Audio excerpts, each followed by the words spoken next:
Alrighty, we're in the next part, ne?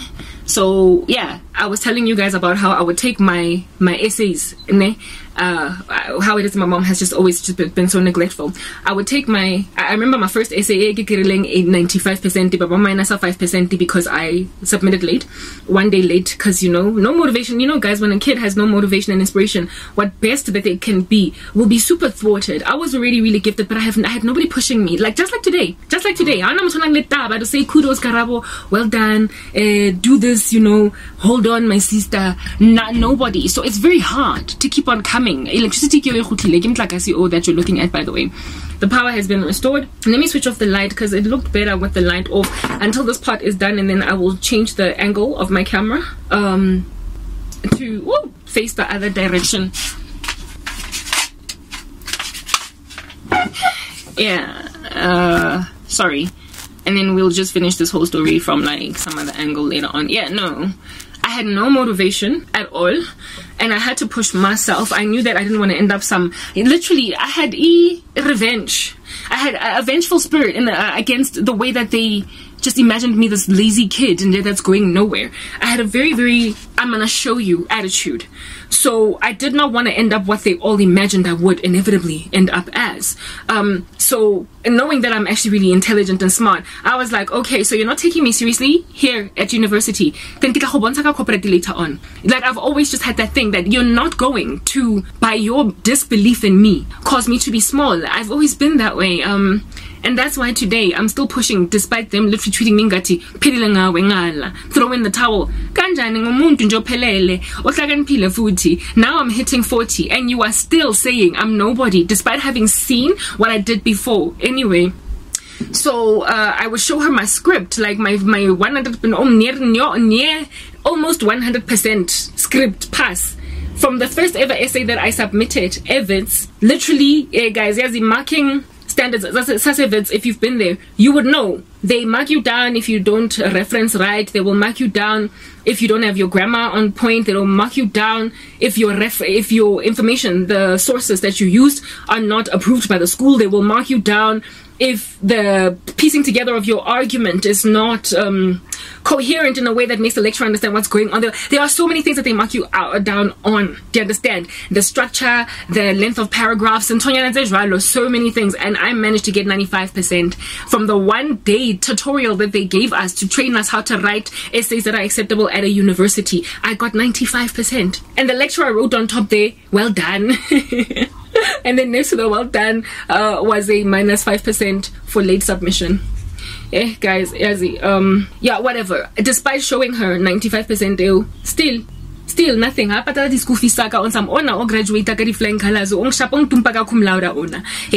then next thing, Musadi very proud of graduation.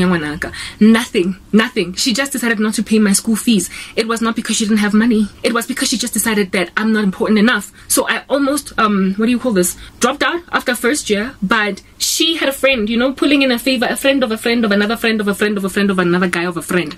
Kovitz. Kovitz. Faculty of Humanities, and so they have access to like the systems Wits all across. So if you're a Wits employee, you have access to all like faculties. Goodness gracious. And she was like, hey, let's say the friend's name was Karavu, right? Not Karabo, but Karavu. It's like, hey, Karavu. Ish, my daughter, maybe, you know, student at Wits and can't get results, and she's stressing here, haven't been able to pay fees. You know, is there anything that we can do? You know, just to, you know, pull a little bit of it. Anyway, this Karavu friend of hers, Karavu, went on the system using my ID number, my student number, because I gave it to my mom. And you know, I still remember my student number, 3099393, and anyway, whatever. So and this lady was like, yo, mama, me wakarabo, your daughter opasite hantle jwang. I remember the words that my mom used when she came back to give me the report was opasite hamonate. This woman was like, yo, because she gave the results. They were frozen. I obviously could not access my results because I had not paid my fees type establishment thing, but she had access to them because she was a staff member at Wits, and she told my mom that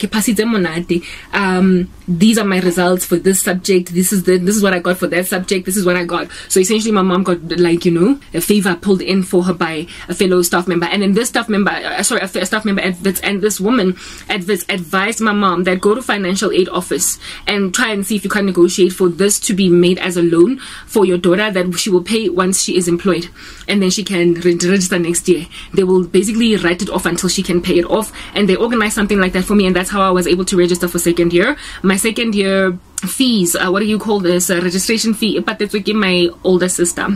I told you guys that my older sister was very, very, very supportive of me in the come up, right?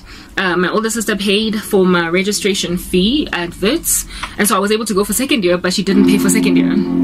She didn't pay for second year, and second year they were like, no, sorry, we're not going to give you that loan again. So I had to drop out and work. Let's fast forward this to 20,000 years later. I worked for about 1.5 years before I paid off the second year's fees, the fees that were written off for a loan when I started working. That I only dealt with literally years when I was working in corporate already. But the second year fees were just sitting there, and so I had to raise all that money using salary call center. I had to, hey guys, I struggled. And during the time, by the way, when I was dropped out, the first 6 months, literally I just got left. I watched her, like, she got a job KwaZulu-Natal, get a furniture, buy my little sister things, and I was like, Lemalina, you could have used to pay my fees. Furniture in cha when she already had existing furniture. Like, I was like, you just bought furniture cash and you ignored my school fees. And I stayed in Johannesburg because I wanted to continue studying at Wits University while she moved to KZN. During that time, I was so depressed, morbidly so. I mean, commit to suicide. I remember going for an HIV test, saying that if it comes back positive, I was sexually active at the time. I was like, if it comes back positive, I'm just going to kill myself. I wanted an excuse to end my life. And I ate like the clinic, and it was negative, so I stayed alive, type establishment thing, but I was depressed morbidly. I wanted to die. As also Manta has had his hand on me, guys. My cousin, Yazi backstabbing, she was Ipumbayam best friend. She suddenly went cold on me because I wasn't at school anymore. Her family was treating me like rubbish. That thought I was nobody, lazy. Manje, I'm a dropout. You know when you treat a person like they're just some university dropout, when this person didn't drop out. I got treated that way. As you guys, it was such a hard time. Within 6 months, I get a Kitalifile, guys. Within 6 months, before Boloi, I succeeded to get into a learnership with Liberty Life. I wrote some elaborate essay. They loved it, and many interviews later, short list, blah, blah. I get into a learnership program, and it started my career. I'm going to just go through this very fast. It started my career. And when then I was employed in a permanent capacity in Kokos, I started like after the learnership at Liberty Life, at Teleshore as a claims consultant. That first job that's when I started to pay chunks of money every month of my salary. It wasn't even much, Nikki, and not 6,000 rands a month. I took like 4,000 out of that 6,000 to pay my fees off at Wits, because I was not going to be a dropout. Let's go to the next part.